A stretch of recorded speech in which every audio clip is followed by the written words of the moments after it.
tash e 4 vjet. Unë kam qenë dëshmitar dhe duke qenë se kam punuar herët si gazetar, unë kam pas sulme edhe nga partitë edhe nga pushtetet e kaluara. Problemi është ka pas rast kur kam pasur një problem me individin, se më thonë me një ministër. Po nësë kam pas probleme komplet strukturën shtetërore, e më pas edhe me elektoratin, edhe me simpatizantën i partijet caktuar. Unë kam pas probleme me ministra. Ministri i qeverie më ka thonë, njerëzit tim kanë thonë kena ma të vra. Po, unë s'kom pas me shefin e ti problem. S'kom pas problem me presidentin, me deputet, me ministra, me votus, me grup parlamentar, me simpatizantën i partije politike. Tash e 4 vjet, unë e përballa me një blokad që mu si gazetar, si autorin e emisioni, si kryeredaktorin e televizioni, mu ma ka vendos lëvizjave të vendosje. Pse? Sepse puna jam si gazetar nuk i pëlqej lëvizjes të vendosje.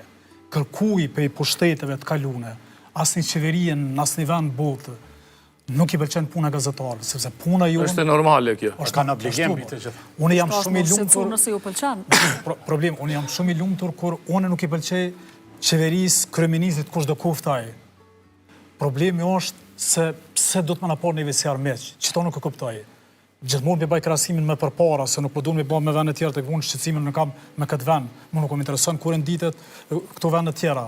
Mu më intereson kur nditet Kosova vendi jam, që unë punoj edhe angazhohuna për këtë vend. Është shumë problematike rësull qasja kryeministrit, edhe kohë fundit të përmend edhe Xeni. Sjellja e tij në raport me gazetarë. Nuk është thjesht një sjellje kryeministrit në raport me ata gazetarë që dalin dhe kërkojnë një përgjigje prej tij. Është mesazhi që ai e jep për qytetarin e Republikës Kosovës. Kur më fyll kur më trajton atë formë kryeministri, pse nuk do të më fyll me keq trajtu edhe një qytetar i thjesht. U përmend, më ka thonë dhe mu dikush, i bona një reagim Facebook, tha, po mirë, tha që 4 vitet e fundit nuk u vras një gazetar. Është poshtë zote. Thash, po dash ka mu vra një gazetar, që mu arsyetu me thonë, valla, pas ka drejt reporterët pa kufi. Vrasje nuk është veç me plom Resul Sinani. Për mu vrasja është, më thonë dikush mu i bashkëpunëtori i Serbisë. Kjo dhe ma shumë se plumi, ma shumë se goditja, ma shumë se sulmi fizik që mune me më shkaktu dikush. Më thonë mu, je bashkëpunëtori i Serbisë, të pagun Vučići, pagun Rusia, kjo është fyrja me e madhe që në korë në jetën tam se kom provu. Nuk e kom përjetu dhe mos e përjetu shakur. Tjetër është sa na i rezistojmë, e tha dhe Xeni, na i rezistojmë kësaj lufte që bëhet kundër medjave. Me vështirësi normalisht nuk kanë me nanol as kërkush, se s'na kanë nol tash e Sovjet. Problemi është shije e keqe që ta jep. Resul, që ka kam i thonë une familjes teme, i cila ka dhënë dëshmor për këtë vend.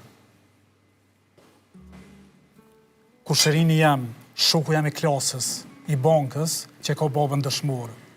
Më tha, Arsim, baba jam ka vdek për këtë vend, ti pagush për Serbia. I se bendet i ata, kur e një kryeministër, një ministër, raporton një medium publik që kontrollohet prej kësaj partije, të thonë, Beogradi i pagun këta. Që kam i thonë në familjes nanës temë, 18 antar të familjes janë të vranë në luft. Qëta që kanë pas përvjetorin në masakrën e Shtuticës edhe Vrbovcit.